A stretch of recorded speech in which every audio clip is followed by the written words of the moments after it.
and Sharon Carroll. Okay. Thank you. Yeah, and we have 022 Kelly Watts. So you have Sharon. Kelly Watts is my phone. Okay, we got it, okay, good. Now, how does the new system work, Cheryl?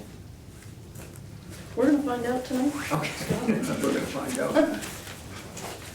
So it is currently recording. So we'll call the meeting to order, 5 p.m. We have 3 participants on via Zoom.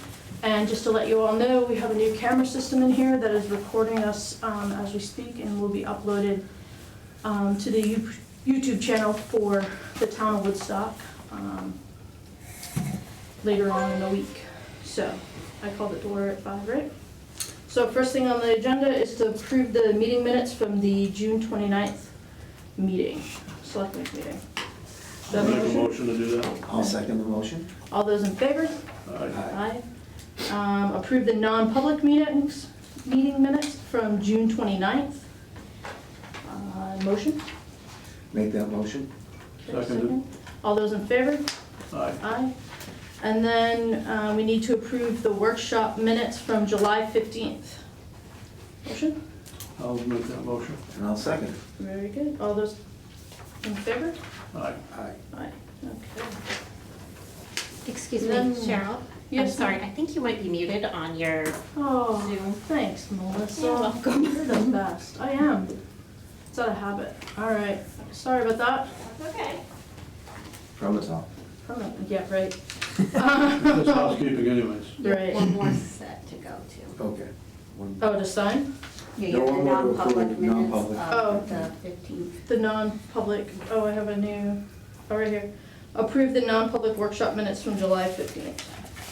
I'll make that motion. Okay. Seconded. All those in favor? Aye. Aye. All right.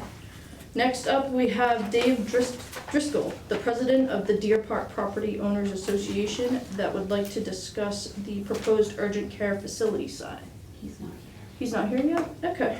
Well, then we will bump him down and see if he shows. So the next item on the agenda is Patrick Griffin to discuss public record requests from last year, how the selectmen's policies are made, how the selectmen conduct their meetings, and how the selectmen make decisions on town matters. The floor is yours, Patrick. You all remember my public records request from last year, I'm sure. I did that in response to being refused to be allowed into the building due to with my then elected position. And I wanted to see how you guys were doing it, and it was just very interesting that the selectmen made a policy, or rubber stamped the policy, depending on who made it, who actually wrote the policy, but I found it interesting that, with the exception of Gil, who wore a mask all the time, the rest of you didn't wear a mask until I made my public records request. As a matter of fact, my understanding is one of the selectmen was running around town and says, oh, I have to wear a mask when I go in the town office now because Patrick's watching the videos. I don't think that's the way, you're supposed to lead by example. If you make a policy, you should be following it yourself. I don't know if you guys think that because you're selectmen, you were immune from COVID. I don't know why you weren't wearing a mask. I don't know why you required me to wear a mask. I don't know why I was sent an email from a member of the Board of Selectmen telling me to mask up and glove up, but then you guys weren't even wearing a mask. So, you should practice what you preach. If you're gonna make policies, enforce them, follow them yourself. The other thing is I have an email from one of you saying that my request was gonna cost me from $80 to $90. I asked for specific dates, and when I got dates, it went past the dates that I asked for, and I got a bill for $195, which I paid with no argument. But I bet if you talk to the lawyer, which I know you're great at doing right now, and we've spent a lot of money on legal fees lately, I think you'll find out that that email is a contract. And I was willing to pay the $80 to $100, and I paid the $195 with no problem. If you had told me $195, well, I would have made a decision based on that. So you might want to just check with your town attorney, and because that was a contract. I feel that was a contract, and I think she'll agree with me. So, so that's on that. You made a whole, as for policies, you guys have made a whole bunch of policies that make it more and more difficult for the people of this town, the people that have elected you, to talk to you. We can only talk about things that are on the agenda. That probably came from the lawyer. It reminds me of the school. Okay, all the years I was involved in the school, they made policies to prevent everybody from talking to the elected official. Jim Fadden is turning over in his grave because it didn't matter what happened in this room. This room was business. When we walked out that door, we're just two townspeople having a good old time. All right, but you're making policies. Jim always, no matter how bad it was, always felt that the public that elected us have a right to talk to us, and you don't allow us to talk to you. As a matter of fact, when I'm done, I expect to get the standard response that I've seen of late. Thank you very much for, what you say. And that probably came from the lawyer. But just remember, the lawyer doesn't live in this town. All right, and the people can change it at any point in time with the petition warrant article. Selectman Rice doesn't seem to be, and actually laughed at me when I discussed that with him one night. But other petition warrant articles have been passed in this town, more recently, just this past March, about things much more ridiculous than that. So I guess we got on to, how you conduct your meetings. You're conducting the meetings, like I said, the same way. You're only allowing people to talk what's on the agenda. I don't know who's making the rules. Well, I do know who's making the rules. The lawyer's making the rules, but they're making the rules based on you people not wanting to talk to us. You don't want to be confronted. Okay? And as far as the decisions on town matters,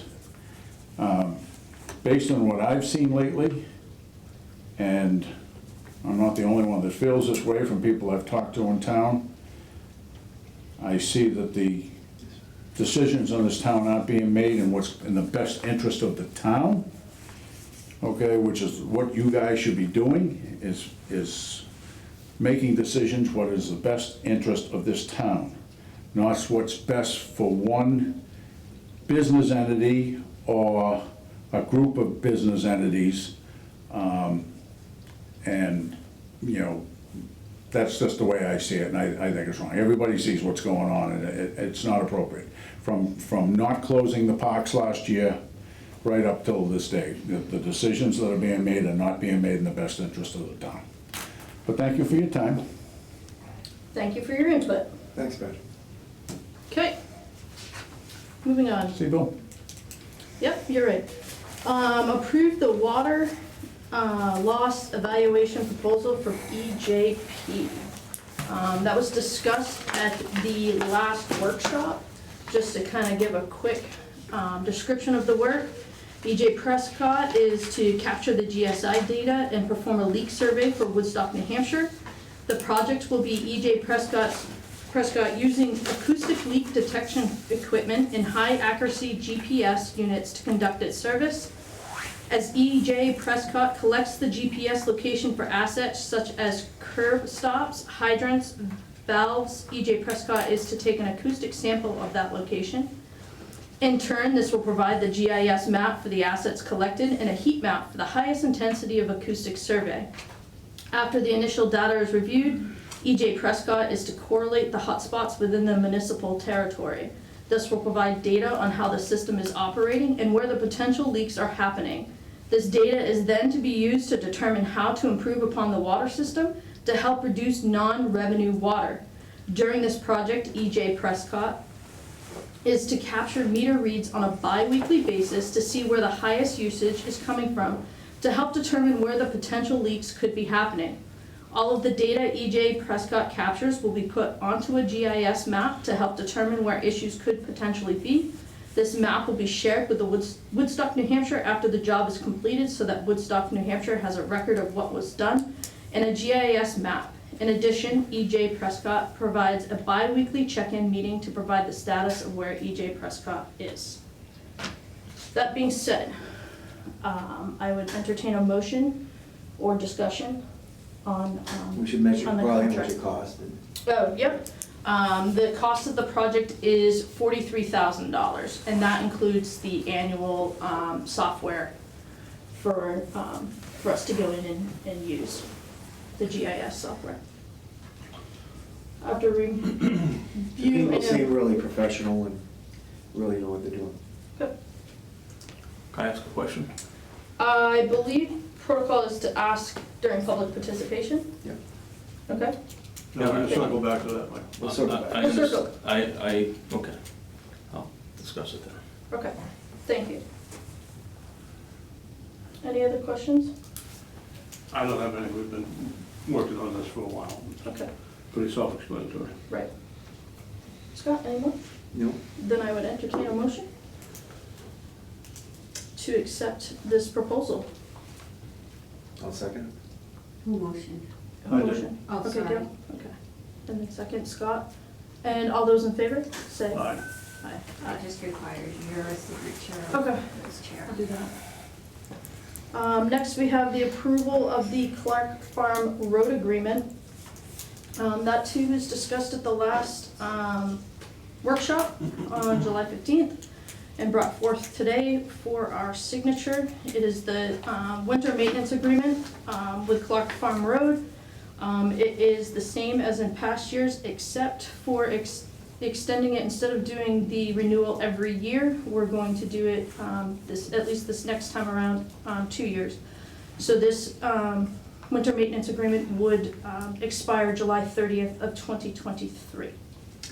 I had a request from Kyle to maybe table it for this meeting so that we could have a discussion with them With Kyle? on the two contracts, yeah. On both contracts. On both contracts. So the water contract also? Yeah, he'd like some input and maybe a workshop, and, join a workshop or join a meeting or something like that. Okay. So, I think it'd be tough now to approve and then go back and. Correct.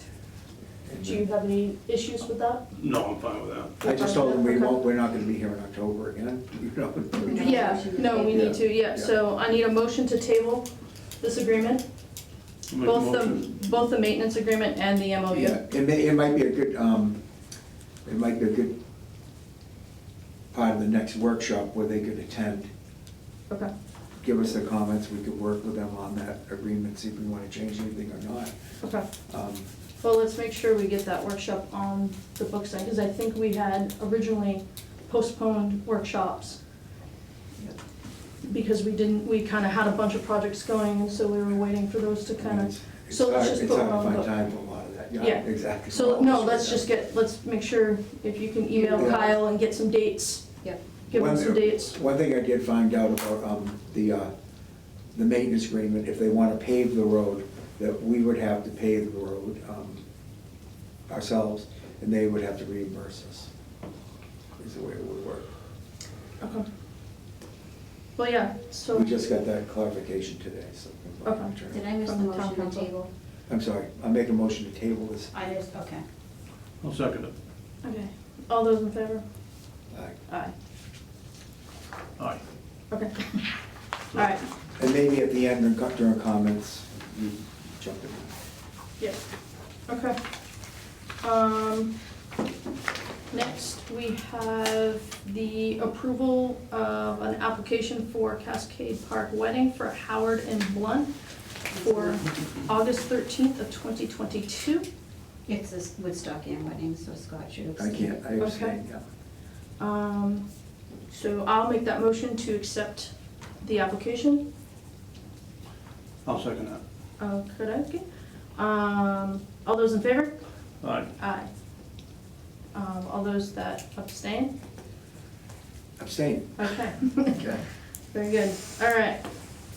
So, the other item on here is the future meeting discussion, whether we continue to go Zoom. We do have a few participants on there. I have no problems going Zoom still and running I think- this for a little bit longer until we figure out what this winter's gonna look like. I think it's good for people, especially if they don't feel like they can't get out or they can't come. and Yep. Why not? Yep. We have technology now, might as well let everybody held that wants to. Yep. So, Okay. Gil, do you have any? we'll have to see how we look on TV tomorrow. No, the more the merrier.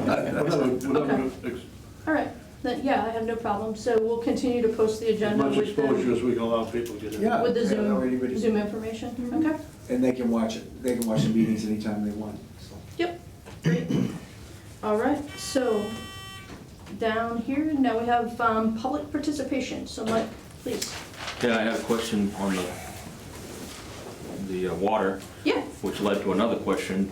Sure. And it's basically the way you run your procedure for public meetings. okay. You just had a item you voted on and how you doing, Dave? Hey. And didn't allow the public to have any chance to participate in it until after it's voted on. How was that? I mean, it's almost touching on exactly what Pat just brought up. You don't want any participation from the public. You can always reconsider it. Right. No But why not question. let the public discuss it? As we go through these. As you go items. through, I've talked in this in the past about that, and it went that way, but, you know, sometimes people may have something to add to the subject you're talking about Before we vote. before you vote. The procedure you're using now is basically sit in the audience, shut up, and then when there's participation time, okay, go ahead and say what you want to say, but we've already made our decisions.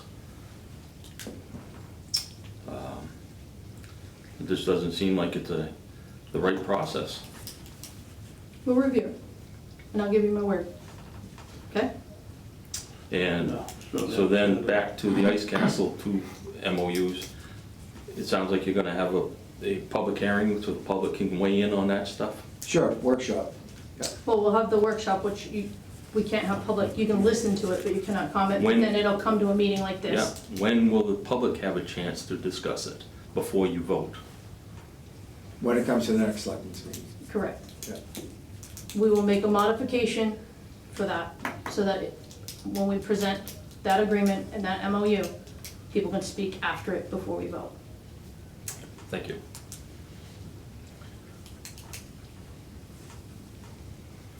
Do we have any other questions? You had a question on the water, On the water. on the leak detection.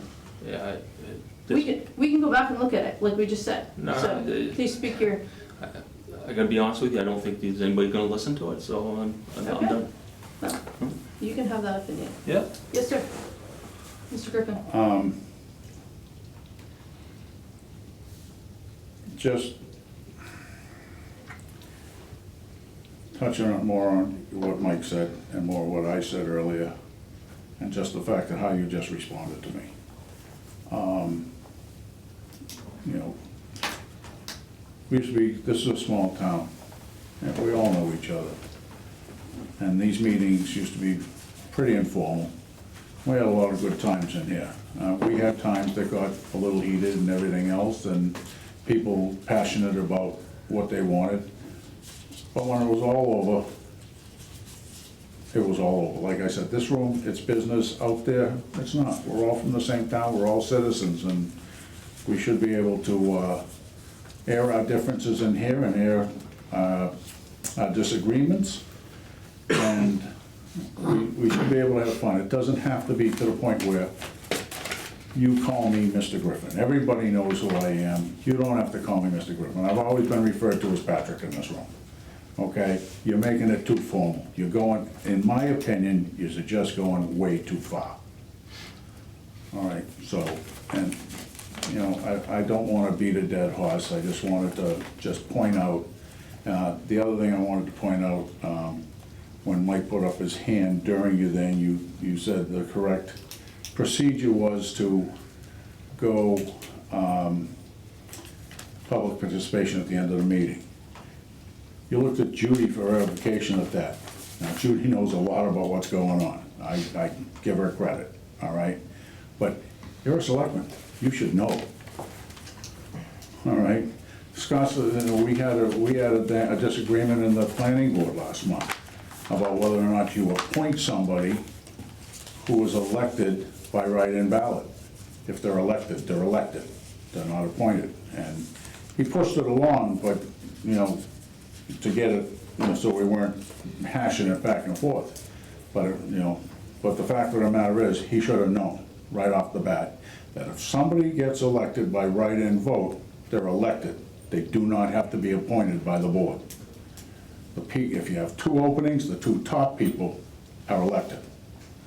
Now, if I'm wrong, I'll stand up and take my public whipping, but I'm pretty sure that I'm not. So, thanks again. Thank you. Anything else? Bill? I am trying to understand, I am still trying to understand the inequitable, You want me to pass this along? please, the inequitable distribution of the deficit Thanks. for the water system. My understanding is that we produce water, we produce gallons of water, and we distribute those gallons of water to businesses and residential folks.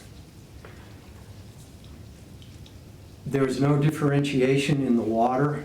It's not as if it's 1% milk, low-fat milk, 2% milk, or whole milk. It's water. It costs the same. And the deficit that we have experienced results that can be spread over the entire millions of gallons produced that year. My question that I'm struggling with is why then? And I will go into these 12 numbers. I read the rules for the select board meeting, and it said to be concise. So there are probably 12 numbers here, and perhaps by being concise, you can see what I'm pointing out. That the residents are paying much more of the deficit, and we can't attribute to whom the deficit belongs. It belongs to everybody that pays a water rent. And in the presentation, that was more or less confirmed. The question is, why do the water rates need to be raised? Quote, the rise in the cost of services and maintenance to operate, repair, and replace the town of Woodstock's aging water and sewer infrastructure. A unit, a business, no differentiation. Another reason was repairs and service are exceeding the revenues generated from the water and sewer departments. One department, one product. Again, from the presentation, the billable gallons for the last year, 51,476,177. The residential gallons of 25,354,119 gallons represents 49% of the billed gallons. The commercial gallons were greater than that, 26,122,058 gallons, or 50.7% of the billable gallons. So for all practical purposes, it's pretty close, the usage between the residents and the businesses. The differences in revenue that were presented, the shortfall was $226,619.12. I don't know this for sure, but in order to have consistency of rates when the base rates were being established, it ended up being a slightly higher number. So the revenue to be raised by the base rates is $229,650. Residential people use it, commercial folks use it, every gallon that comes out costs the same. The deficit then belongs to every gallon this year. But the residents, for their base rate, They're paying $149,850, or 65.2% of the deficit. Yet they use only 49% of the water. Commercial folks were assigned $79,800, or 34% of the deficit. Yet the commercial tally was 50.7%. I've worked with these numbers, I spent a lot of time with them, I've sent emails inquiring, and I don't understand the inequity when each gallon that comes out of there is exactly the same as the gallon before and the gallon after. But one group of folks is paying more for the deficit that accumulated in not charging enough in the past.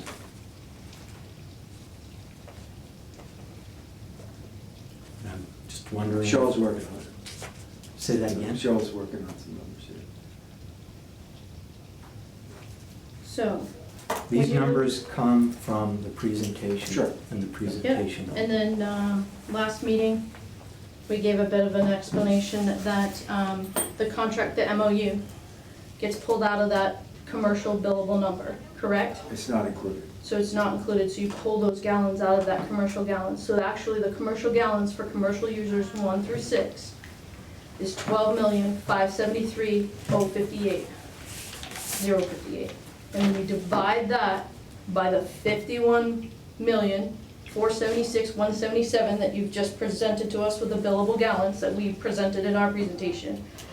It comes that the commercial users 1 through 6 are 24.4% of usage versus the 50.7% you're showing right now. So, taking that, when you divide it out, and you have residential, you have 999 residential users versus the quick math, just shy of 100. 100, yes. Yeah, commercial users, taking away Ice Castles, because Ice Castles is a separate MOU that we've explained has their own contract, right? So you take their gallons out of that commercial gallons number also, because it's being paid for in a separate MOU with a separate base rate that's not tied to these base rates for commercial users 1 through 6, okay? But that is, their gallons are exactly equal to everybody else's And gallons. they're paying the $5 per 1,000 gallons, just like everyone else. My point tonight is not the $5. I tried to get away from that this evening. If they were in, they are commercial gallons. It doesn't matter whether you put it in under an MOU, it's still commercial gallons. Or to be more succinct, it's not residential gallons. The residential gallons remain the same. And you're dividing a deficit. And then what I'll do is I'll update your spreadsheet so that you see residential, commercial, and then MOUs as a third line, So as a separate. let us put this together for you, Bill. this Right. Week, next couple of weeks, and then you can look at it and maybe get together with Cheryl or whatever and see if you're comfortable with it. Okay? And then we'll put it out on the website for everyone else to see. I'm trying to, I am attempting to be concise. No problem. But I think the problem is I think Cheryl needs to come up with numbers that, in a way that you Understand them. feel comfortable with. These are the only numbers that I'm using. Yeah, and you don't have all of them, that's the problem. You So don't have nobody in Comcast town on has the you. numbers then. It's all on the spreadsheets that are posted, anyway. No, I will it post is it. not posted.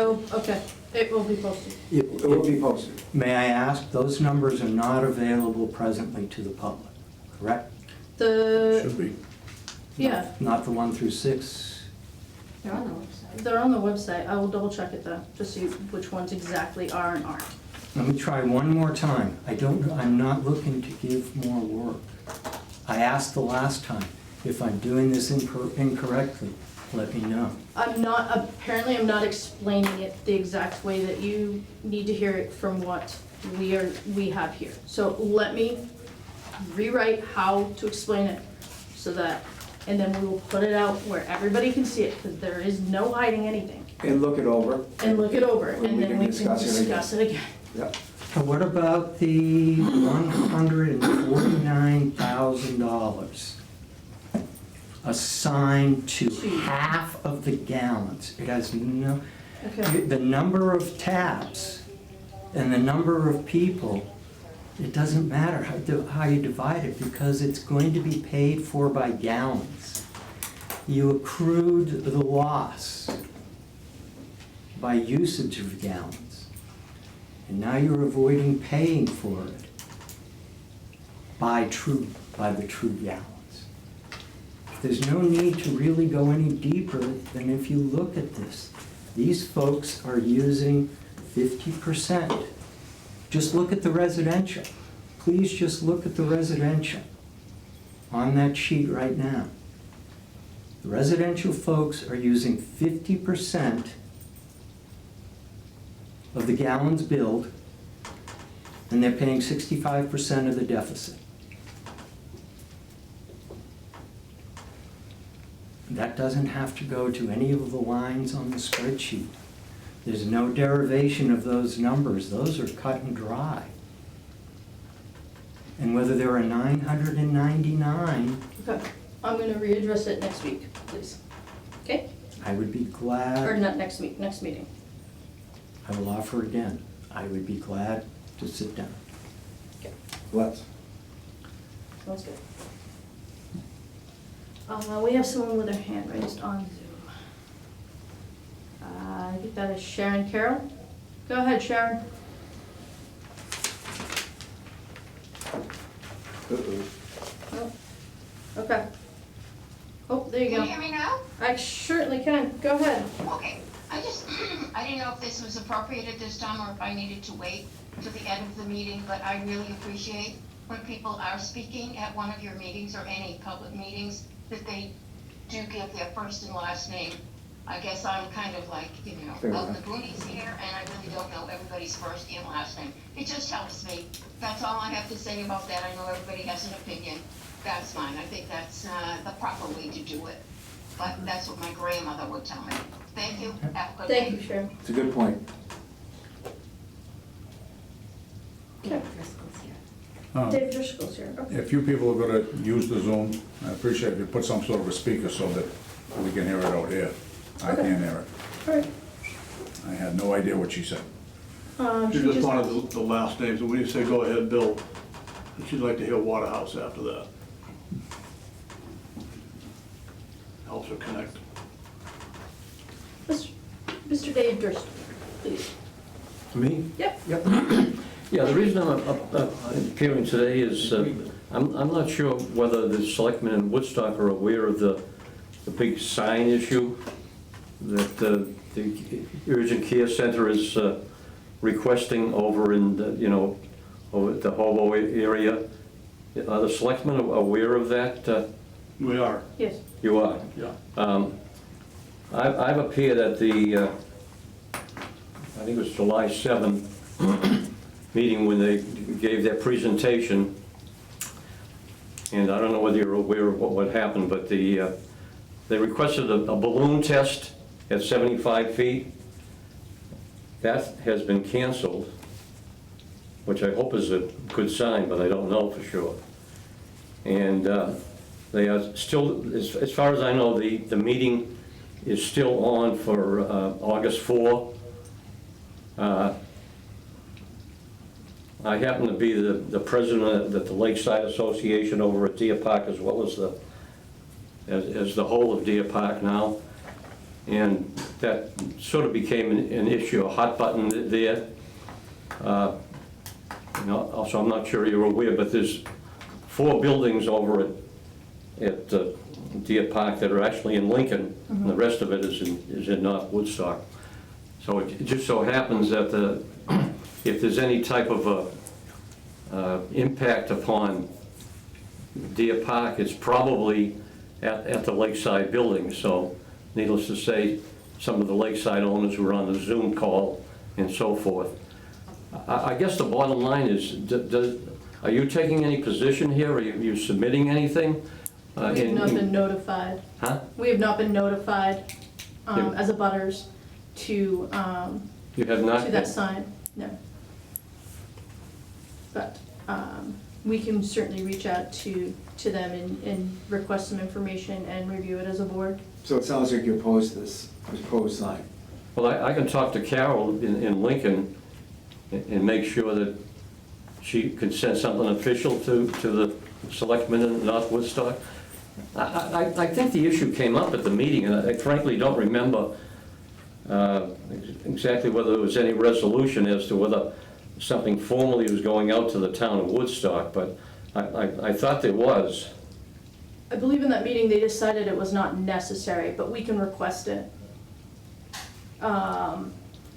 So, yes. And you're talking about the tall highway sign, the one that's Yeah, they supposed want to to be put visible one from the interstate, on correct? 93, it's ridiculous. Okay, Want to put one on 93, the bylaw over in Lincoln is that it's a maximum of 20 feet, and they've requested 75 feet, so 55 feet over the normal bylaw over there. I couldn't get any vibes from the zoning board over there, to be honest with you. I attended in person the whole meeting. I don't know what they're thinking. We will probably be submitting, I submitted a 2-page set of arguments. I can provide those to Judy, yeah, if you could. if that would be helpful. And I think we're going to have other owners that are going to be submitting something for the August 4 meeting. Okay. I don't think there's going to be any decision at the August 4 meeting, at least that's what I've been told. So I don't know what's going to happen there. Okay. Yeah, if you wouldn't mind sending along the information that you have and what you've submitted to the town of Lincoln to Judy, and she will forward it off to us, and Yeah. we'll take a look. And It's a 75-foot sign. I don't think there's anything close to that in any of Lincoln or North Woodstock. It's No. ridiculous. that's a pretty tall sign. Yeah. So, I mean, I think the more people we can have chiming in on this, the better. I think- I'm not sure if that falls under regional impact or not, Dave. We'll Right. have to look at that. That's Because a it's good if it's sign. being built in Lincoln, I don't know where. I couldn't get a reading from the zoning board on that impact statement. I forget the exact language that was used. But, I'd be surprised if they went for it, but I mean, I don't know. It's not my business. But I mean, why not let Dave Rogers put one up in his ski shop or over at McDonald's? It's going to start looking like exit 20 up here. Very good. Do you have any? Cool. Go ahead. Any other comments, Dave? No, All set? I think that's it, yeah. Okay. Yeah. Wow, what a coincidence. That piece of property, as you enter into Deer Park, that was the desert with the skeleton concrete block building there back in the 70s. Yeah. My wife and I lived in the Deer Park house. We worked for Mr. Barrow. I'm sorry for the people on Zoom. I am Bill Waterhouse. I worked for Mr. Barrows. I worked for Mr. Teft. And they owned the Alpine. They owned Deer Park. They owned Grandview. They owned the hotel on the mountain. And that concrete skeleton that was left there was the liquor store. Mr. Barrows had reached an agreement. The state was going to put a liquor store there to try to put Woodstock on the map and bring folks into town off of the interstate. He also sought a gas station. Came to an agreement. The agreement was that they had to be able to put up, and it's a long time ago, it was sometime between 73 and 75. But they wanted a 75-foot sign, the same as what was down at exit Waterville 28. They wanted the sign exactly that size. So Barrows and Teft came to the town and said, look, we're going to get the liquor store, we'll bring people into town, but we need the gas station. And I do not recall who the select people were. I believe it was John LeBrecq was one of them, and there was a sign ordinance. And again, memory, perhaps it was 30 feet, they wanted 75. That And was the in the select- town of Woodstock, though, was it? It was. Yeah, yeah.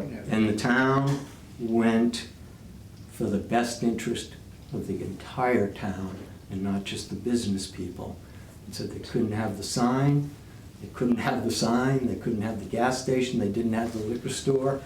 And then everything came tumbling down on those two gentlemen. Yeah. We already had a liquor store. It used to be where Yep, Oh, right. Dr. Green's front building, we used to call it Dr. Green's. right. But they had to enlarge and they were going to go there.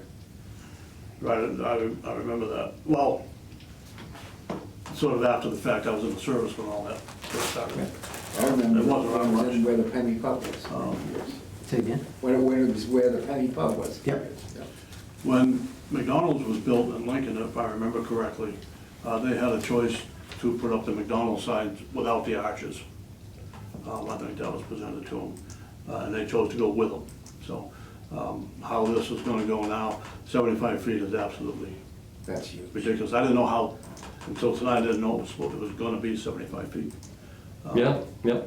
That's what the petition for, yeah.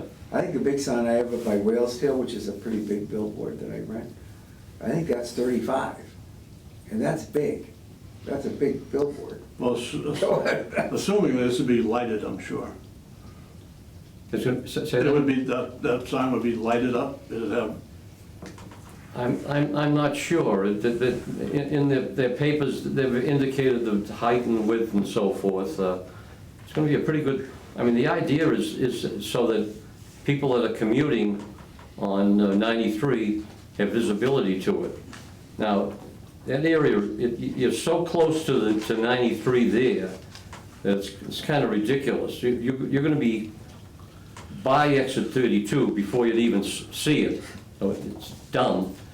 And I guess their thinking is, well, yeah, we'll be by it, but we can go up to the next one, then turn around and come back. But actually, one of the guys on the zoning board had an excellent point. He said, you know, nobody goes by signs anymore. If you want to find an urgent care, what do? That's a good You open up your phone or you go on your laptop or what have you, and that's how you locate things. so they can put you know, signs on the to- highway too, for emergency services like they do Yeah. for, you know, a gas station or restaurants or whatever, they could probably put something on the highway. Well, yeah, that was the other point that we made, was that there's plenty of opportunities for signage in town. I mean, the ones when you get off the highway, they tell you where a hospital is or what have you. So there's really no need for that. That would be an awful precedent. So if the selectmen, I mean, the meeting is August 4, I'll make sure that you get whatever information you need. Great. Thank you, Dave. Thanks for bringing it forth. Appreciate it. Anything else?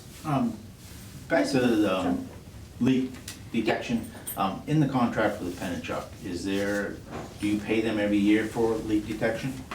No. So they don't do any leak detection, so it's just gonna be EJP that's gonna do it? Right. And this is. Unless it's a major. This is a lot more than leak detection. This is like total mapping of the whole system, what's underground, every hydrant, every valve will all be on a website, anybody can have access to that will show everything, right to the inch. So that's a big part of it. So it's not just leak detection. But I mean, we gotta find out where this water's going, and I really believe they will find out, so. Penachuk will be sharing their information with EJP. They've mapped like the gate valves, the hydrants and that stuff. Yeah. They're gonna turn that over to EJB and they'll put it in as part of this GIS system that they're doing. Mike? Yeah, did you have any conversations with Lincoln at all. A couple years ago, they got a grant to purchase the equipment to do this work, GIS mapping. Took a couple of their own people, went out and did it. It's not rocket science. GIS, you know, nowadays is as common as your cell phone. Yeah. To pay, like you just said, most of the Prescott's contract's gonna be doing that. And it's not just a one-time thing. If you have the equipment, you can continue to use it throughout the years. Every time you put in somebody's new service, you locate something you didn't know was there. They run out, simple, boom, shoot it, and you got it on record. It's, you know, and it was a grant.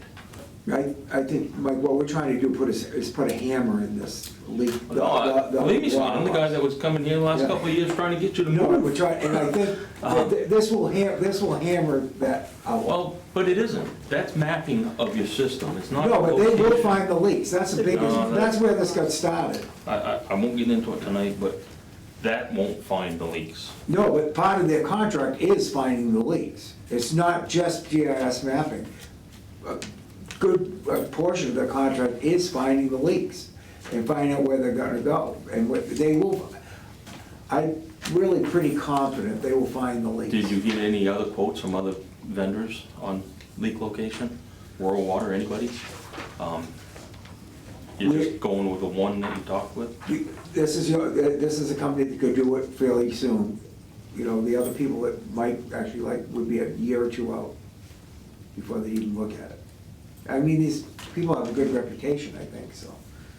No, I know who E.J. Preston with, I dealt with him for years, big company, bigger isn't always better. Oh, okay. You guys were complaining not too long ago about that's who you bought your meters from, and they were nothing but junk. Here we are going right back to them. Just, you Yeah. know, these no bid contracts sometimes aren't the best thing in the world. Thank you. Any other comments or questions? Can I just make one other comment with regard to the sign, just for background information? If you go up to Littleton, you'll notice there's an urgent care facility up there. That urgent care facility is not part of Littleton Hospital. Correct. What happened was some entrepreneur came into town, put up the urgent care facility, and as I understand it, the town of Littleton has even brought suit or something to try to stop it. I don't think they've had any success, but that precipitated the desire to have one down in Lincoln. In other words, if they couldn't have one in Littleton where the hospital is, that's how this whole thing came about in Lincoln. I'm not sure that if they had been on the ball and put one in themselves in Littleton, it would even be here. There is one in Littleton. Huh? There is one in Littleton, straight off the highway. Yeah, in the Yeah, hospital. that's what I'm talking about, yeah. There's one in Plymouth. But it's not Littleton Hospitals. It's- No, but urgent cares typically aren't associated with the hospital, they're a separate it's their entity. choice contract. That urgent care is affiliated with Littleton Hospital. If you go in there and get a bill, it'll say Dr. So-and-so, Littleton Is it? Regional Hospital. Well, it may be affiliated, but it's not Littleton, the hospital Same way with facility, I this one. understand. This one down here is gonna be affiliated with Littleton Hospital. Yeah. One thing I want to bring up too about the E.J. Prescott thing, Mike, I told you, when we talked before, there's a really decent chance the CARES money will pay for the whole study.